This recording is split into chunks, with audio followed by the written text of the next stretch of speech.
Bab 002. Sekarang peranmu hanya satu, menjadi anak yang berbakti, yang dari doamu itu bisa meringankan beban akhirat ayahmu, sudah berpindah membelai puncak kepala Dahlia. Jadilah istri yang nurut sama suami, nak, penuhi permintaan terakhir ayahmu dengan baik. Mirna menepuk punggung anak-anaknya yang sedari tadi bergetar naik turun karena terus terisak.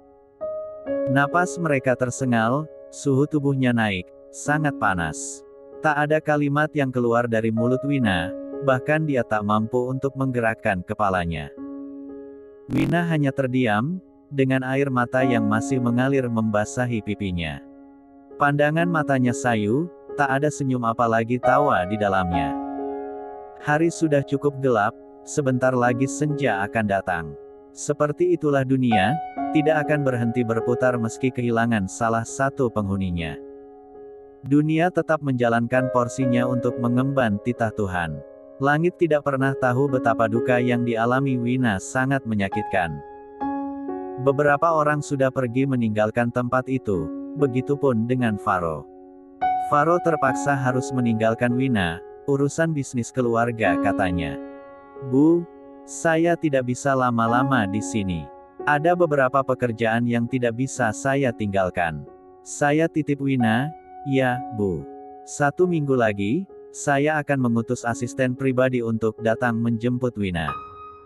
Begitulah kurang lebih Faro menjelaskan. Sebelum pergi, Faro sempat menyerahkan 1 kotak cantik berwarna merah hati pada Wina.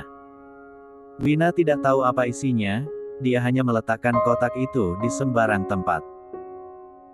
Entahlah, saat ini tidak ada yang bisa menarik perhatiannya, kecuali gundukan tanah yang masih basah, dengan taburan bunga di atasnya dan sepotong kayu bertuliskan nama ayahnya.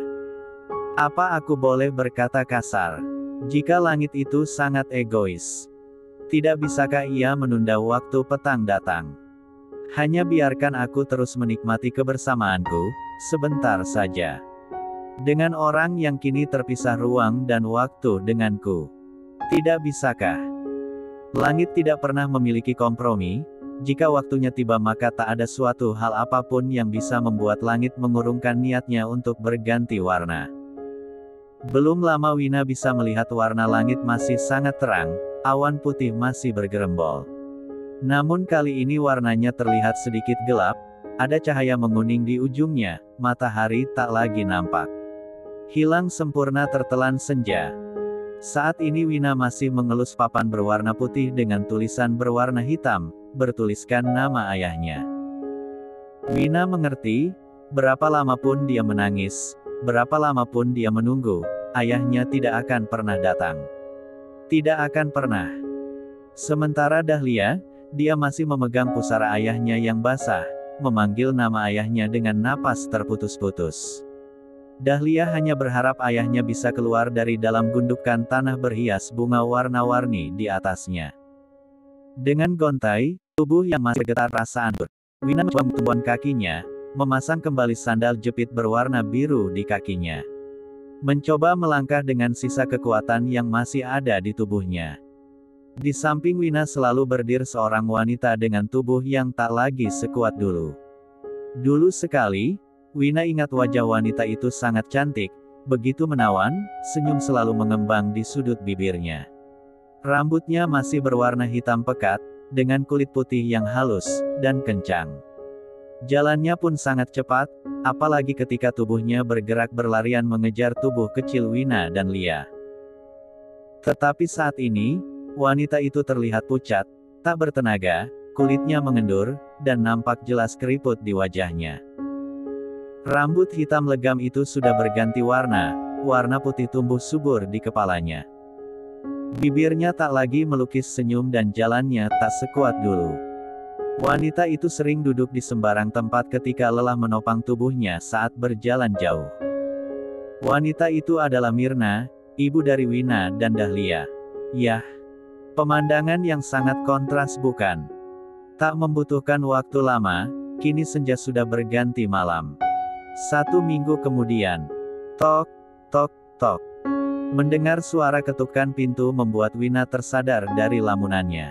Wina bergerak meraih gagang pintu dan membukanya, tak lupa ia menggerak bibirnya beberapa kali untuk melatih senyum yang beberapa waktu lalu menghilang dari wajahnya.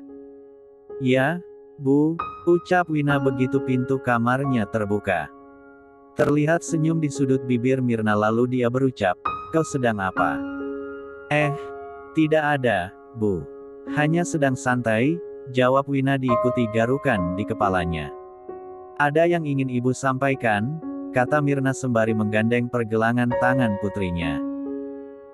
Kini Mirna sudah duduk dan bersandar di punggung kursi berbahan dasar plastik yang berada tepat di samping ranjang Wina, di depan meja dengan tumpukan buku-buku berukuran tebal. "Segera bereskan pakaianmu, Wina, persiapkan semuanya dari sekarang, jangan ada yang tertinggal," ucap Mirna dengan suara datar. Suara lirih itu terdengar seperti sedang mengusir anaknya bukan. Namun tidak sama sekali, Mirna hanya menjalankan perannya sebagai seorang ibu, melepas anak yang bukan lagi menjadi tanggung jawabnya. "Bu, apa Wina bisa hidup dengan laki-laki itu?" Wina membuka lemari baju, mengeluarkan satu persatu pakaiannya. "Wina tidak mencintainya, Bu. Bisakah Wina hidup satu atap dengannya tanpa ada rasa cinta di dalamnya?" Tangan Wina masih sibuk mengeluarkan isi lemari. "Kamu harus mengerti balas budi Wina, jika bukan karena kebaikan ayah Faro, ayahmu mungkin sudah lama tiada. Selama ini ayah Faro sering membantu untuk biaya pengobatan ayahmu. Jika kamu melakukannya bukan karena cinta, setidaknya lakukan karena balas budi." Mirna menggenggam erat tangan Wina. Kali ini dia merasa sangat egois harus mengucapkan kalimat yang begitu kejam kepada putrinya. Balas budi. Bisakah sebuah pernikahan dilakukan karena balas budi? Batin Wina. Wina tersenyum tipis, dia merasa seperti sudah menjual dirinya sendiri kepada seorang Alvaro Wirawan. Namun demi amanat terakhir ayahnya, demi bakti Wina kepada ayahnya, dan demi perasaan ibunya. Apapun itu, sesakit dan seberat apapun, Wina akan melakukannya tanpa perasaan ragu sedikitpun. Wina tidak menyalahkan orang tuanya, tidak menyalahkan siapapun, bahkan tidak menyalahkan takdir yang memperlakukan dirinya dengan sangat kejam. "Pilihan ayahmu, pasti yang terbaik untukmu." Mirna kembali mengelus tangan Wina, tangan wanita yang memiliki permukaan kasar itu membuat hati Wina terenyuh. Dia harus kuat, tidak boleh lemah. Wina tersenyum lebar, dia meletakkan pakaian yang sedari tadi masih digenggamnya lalu merengkuh tubuh ibunya dan meyakinkan ibunya jika dia baik-baik saja. "Ibu juga harus jaga diri, Wina usahakan supaya bisa menghubungi ibu setiap hari," ucapnya sembari mengelus lengan ibunya. "Semoga saja, Wina juga bisa sering-sering mengunjungi ibu. Ibu dan Lia harus kuat, Wina akan membantu ibu sekuat tenaga, semampu Wina. Jangan pernah lelah mendoakan Wina, ya Bu. Doa ibu segalanya bagi Wina." Wina menyeka air matanya, dia tak ingin terlihat menyedihkan di depan ibunya. Dia tak mampu lagi membendung kesedihan yang memenuhi hatinya. "Dari kabar yang ibu dengar, Faro itu laki-laki yang baik, Nak." Mirna membelai lembut puncak kepala Wina. Katanya dia laki-laki yang sangat bertanggung jawab dan pengertian. Entah dari mana Mirna mendapat kabar tentang Faro. Namun yang pasti kabar burung yang Wina dengar justru berbanding terbalik dengan apa yang dikatakan ibunya. Apapun itu, Wina percaya jika ucapan seorang ibu akan menjadi doa yang mampu menembus langit. Dia tentu berharap, kalimat yang diucapkan ibunya adalah kenyataan sesungguhnya. "Iya Bu, Wina percaya. Pilihan ayah tidak akan pernah salah." Wina menyudahi percakapan malam itu dengan tersenyum lebar.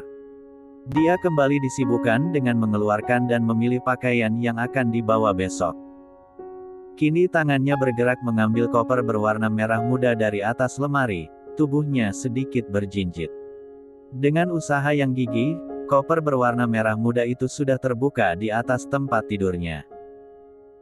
Wina segera memasukkan dan menyusun satu persatu barang miliknya yang akan dibawa ke rumah suaminya, barang-barang yang mungkin akan dibutuhkan Wina di rumah barunya nanti. "Jam berapa sekarang?" Gumamnya. Wina melirik ke arah tembok dan mendapati jarum jam sudah berada di angka 11. Hah, waktu begitu cepat berlalu. Apa yang akan terjadi besok? Entahlah, desisnya. Dia menurunkan koper yang sudah berisi semua barang miliknya dari atas ranjang, meletakkan dalam posisi berdiri di samping lemari. Tubuhnya ambruk di atas kasur berukuran kecil. Sesaat kemudian Wina sudah menutup rapat kedua matanya. Bagaimana dengan besok pagi? Ah, biarlah Tuhan mengatur skenarionya. Wina hanya perlu memainkan perannya dengan baik. Matahari masih malu-malu menampakkan diri, seperti enggan keluar dari peraduannya. Sementara di dalam kamar berukuran kecil Wina sedang mematung di depan kaca, memandangi wajahnya dan sesekali tersenyum, senyum yang tak bisa diartikan sebagai pertanda apa. Wina membalikkan tubuh dan berjalan kecil ke arah jendela kembar di kamarnya, membuka gorden perlahan. Sret, klak. Wina membuka jendela yang terkunci, mendorong jendela kaca dan membiarkan udara pagi membelai tubuhnya. Sinar matahari pagi menyilaukan pandangan mata Wina, ia memicingkan mata dan menundukkan kepala. Tak ada yang berani menatapmu, aku bahkan harus tertunduk di depan ciptaanmu. Wina melangkah mundur, menarik kursi yang biasanya ia gunakan untuk belajar. Meletakkan kursi itu tepat di depan jendela, menghadap langsung ke arah depan di mana sinar matahari bisa langsung menyentuh wajahnya. Ia mematung, memeluk kakinya, menjadikan tempurung lututnya sebagai pijakan kepala. Hah! Wina menghela napas panjang, seperti orang yang sedang kelelahan karena seharian bekerja. Apa aku benar-benar sudah menikah? Seperti apa kehidupan pernikahan itu? Ya. Apa akan lebih menyenangkan dari sekadar berkumpul dengan teman-teman, membahas hal-hal yang receh dan gak guna? Apa aku masih bisa melanjutkan pendidikanku? Atau harus terkurung di dalam rumah dengan daster dan celemek? Entahlah. Hah. Sekali lagi Wina mengeluh, mengeluarkan suara lirih yang hanya bisa didengar oleh telinganya. Kak. Ketika mendengar suara dari balik pintu, Wina terbangun dari lamunannya, berjingkat dan berlari kecil meninggalkan bangku yang berada tepat di depan jendela kamarnya. Kelak, pintu kamar terbuka. Kenapa, Dek? Tidak mungkin utusan suaminya sudah datang, ini masih terlalu pagi. Yang benar saja, pikirnya. Sarapan dulu, nanti kalau orang yang diutus Mas Faro datang gimana? Ya biarkan saja, batinnya. Tumben, sepagi ini sarapan sudah siap. Kakak belum ke dapur loh, dari tadi masih di kamar, siapa yang masak? Wina berjalan pelan, menggerakkan kaki menuju dapur sementara Lia mengekor dari belakang. Siapa lagi kalau bukan ibu? Aku mana bisa masak? Lia terkekeh. Wina menghentikan langkahnya sejenak, memandang lekat wajah adiknya, ia mengelus kepala Lia dengan lembut. Nanti, harus belajar masak. Kalau kakak pergi, masa ibu yang masak? Kamu gak kasihan sama ibu? Wina memegang pundak ibunya, lalu mengambil spatula dari tangan ibunya. Biar masak, Bu, ibu duduk saja. Srek, srek, suara yang ditimbulkan karena beradu antara spatula dan wajan. Biar ibu saja, kamu kan harus siap-siap, jangan sampai tercium bau asap dari tubuhmu. Ibunya berusaha mengambil kembali spatula yang dipegang Wina. Ya biarkan saja, kalau kata Lia asap dapur itu apa, Dek? Tangannya masih sibuk mengaduk-aduk sayur di dalam wajan. Parfum gratis, hahaha, keduanya tertawa.